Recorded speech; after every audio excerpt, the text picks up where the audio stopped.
I've been lifting for a while at this point and I've made a lot of mistakes. And if I could go back in time to talk with my younger self, these are the 10 tips that I would give him. The first tip is bulk for most of the time. In the past I was always trying to stay lean and therefore I would bulk maybe like 6 months out of a year, which means that I'm only bulking half of the time, which you shouldn't do because gains don't come quickly. And so if I ask you on completely random days in your lifting journey whether you're bulking right now or not, most of the time you should be saying yes. But how? When you're bulking, bulk slowly. So 2 pounds a month is perfectly fine. And then when you're cutting, try to cut rarely and quickly so you can go back to your bulk. The second tip is very important, and that is dial in your exercise selection. For years straight I thought that basically all exercises are the same, and I thought that a tricep exercise is a tricep exercise.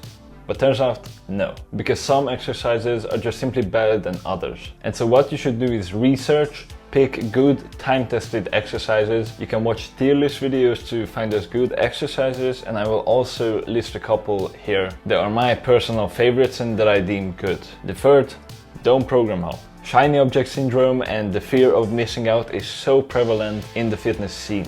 You see a new program, you get excited and you hop on it. Or maybe you see an informative video, you learn something new and you change your program to include that. Well, don't. Don't switch programs all the time. Don't change just one to exercise all the time either, because always trying to optimize everything and therefore always changing the program is worse than following a program consistently that's not the most optimal, but it's still fine. And so what I recommend is to stick with a program and don't even change the exercises. Do them for at least 3 months at a time, unless there is something that hurts. And in that case, only change the one exercise that hurt. The fourth tip is to keep a training log. This is my training log. I write all of my training here, and you need to keep a training log too, because you need to know what you did last time in order to be able to do more this time. Now, you don't need to write it in a notebook like me. You can also use the Notes app on your phone, or you can use a specific app to track your workouts, but keep a log in some shape or fashion. The fifth tip is to train to failure where it won't kill you.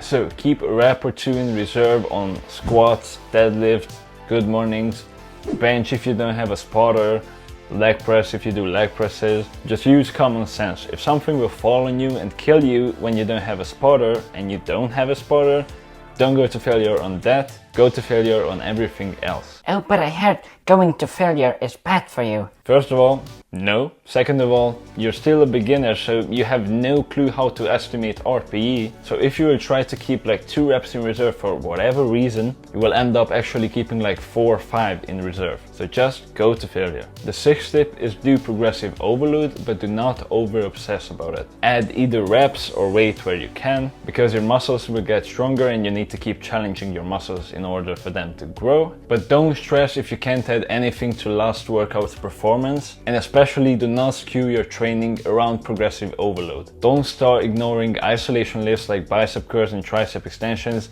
just because they're not as easy to overload as a bench press or a squat. If you couldn't add anything now, you will probably be able to add a rep or 2 next workout. Tip number 7 is to log your measurements. This is my measurement log, and bro, go and once every month measure your arms, forearms, calves, quads, waist, neck.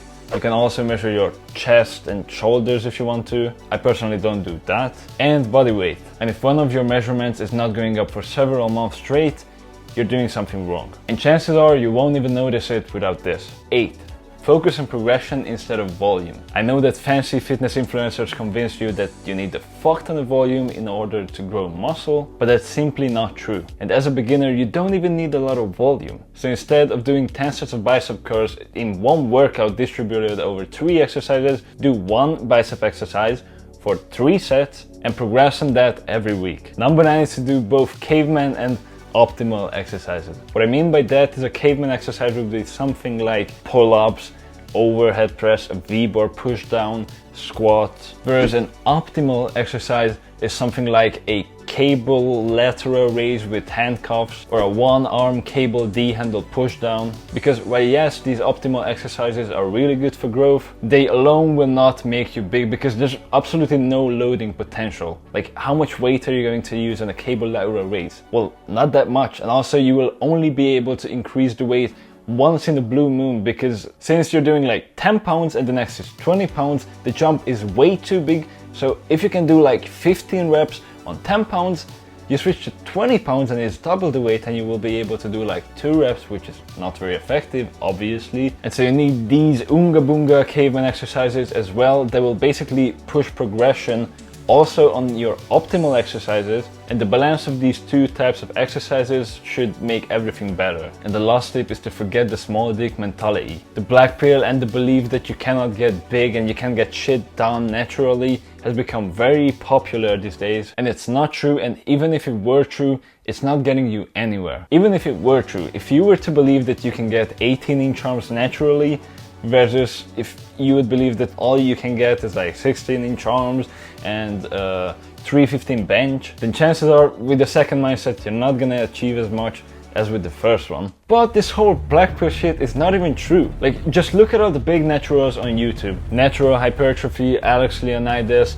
Basement Bodybuilding, Jeffrey Verita Schofield, Bold Omni-Man. They've all got 17, 17 and a half, 18-inch arms naturally, and they're big as fuck. And if that doesn't inspire you, then I don't know what the fuck will. But try to forget this idea that everybody is on steroids and you cannot build anything naturally, because it's not true and it's holding you back. And instead of crying about your genetics, which I did as well for a long time, what about going to the gym and actually training? What about sitting down and learning how to train? What about doing the work it takes instead of just whining all the fucking time? Watch this video where I talk about how many times a week you should go to the gym and keep going.